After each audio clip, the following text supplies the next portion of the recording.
abbaa keenya obbo Waaqoo Kadiir bira jirra. Akka kaawunsilii dargaggoota magaalaa Roobeetti wanni isaan irratti raawwatame hedduu nu gaddisiise. Waan dalagamuu hin qabne dalagamee ulfinna kabajaa manguddoota wajjin eessumman isaa wajjin obbo Waaqorra ammootuu dhahutti jirra. Kanaan wal qabsiisee manguddoonni illee waan jedhantu jira. Akka eessummaatti illee akka manguddoo biyyaatti illee durriyyee waan akkanaa raawwatte manguddoo hagana gahu nama ifaajee qaburratti harka ol kaafteetiin hin jette biyya bakka hin buutu. Islaamallee bakka hin buutu, kiristaana bakka hin buutu, baalee bakka hin buutu, magaalaa Roobee bakka hin buutu. Durriyyeen wanni isiin bakka buutu yoo jiraatte lubbuu isaa qofa. Hawaasni keenya ammootu ka isaan gammachiisaatiin hin jirtan. Hawaash baankiin birrii kuma 500 arjoomeef haaji. Biran geenne hin dhufti jenneetiin ammootu abdan.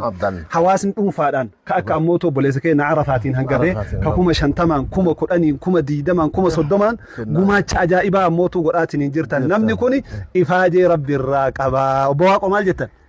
Dhugama ifaajee Rabbi irraa qaba. Dhaladhee hojii kana hojii mootummaa hojii fayyaa kana hojjedhe dunyaa waan tokkollee hin qabu.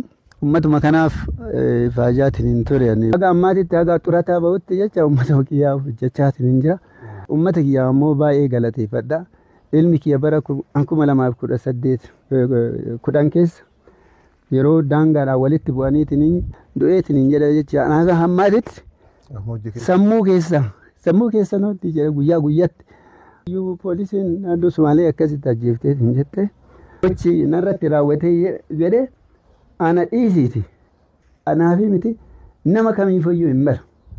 Eessuma kiyyaan dhugaa na bira guddatee asitti kifilii 6 dhufee Agaarfaanatti kifilii 6 asumatti iskuulii kanatti baratee gaafa sabaatti ani deemu eegaa ani asii Suudii dhaqee jedhee achi xeenaa xaabiyaa kana qaxarame Rabbi iddilii isaa biddeen isaa karaa kana fide.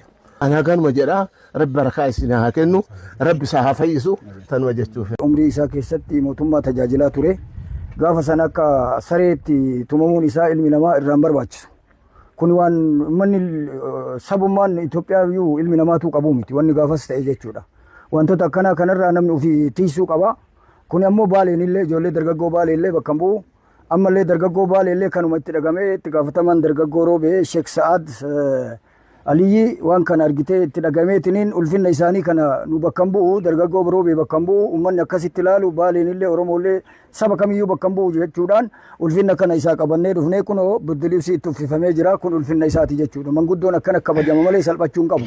Gara biriitiin ammoo iyyuu gocha san argitee gocha suukaneessaa bahe san poolisiin magaalaa keenya poolisiin magaalaa Roobee qajeelchi poolisiitii fi ajajaan poolisii magaalaa Dooshee Walasheellee hordofanii waan kana godhuu isaaniitiif baay'ee itti gammanna. Poolisiin illee nu boonse bakkatti yakkamtoota san to'achuun isaatiin itti gammanna. Ammallee of durallee akkanumatti poolisii jechuun akkanaati kan uummata isaa waliin dhaabatu kan nama miidhame immoo argitanii dafee dhaqqabu.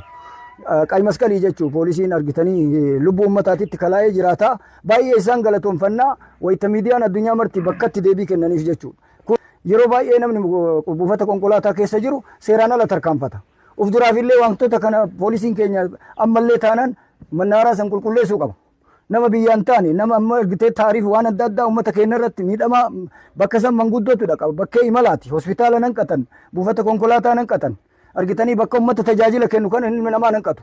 Keessattuu namni dadhabaanii miidhamaa bagarbuu isaanii Rabbi nu baasee dargaggoota Roobee illee bakka bu'u, ka Baalee illee bakka bu'u, ka Oromoo illee bakka bu'u, ka saba kamiituu bakka bu'u namoonni waan akkanaa dalagan. Kanaafuu galatoomaa jennaani. Dargaggoo magaalaa Roobee bakka bu'uudhaan iddoo miidhamaa obbo Waaqoo Kadiiritti argamu.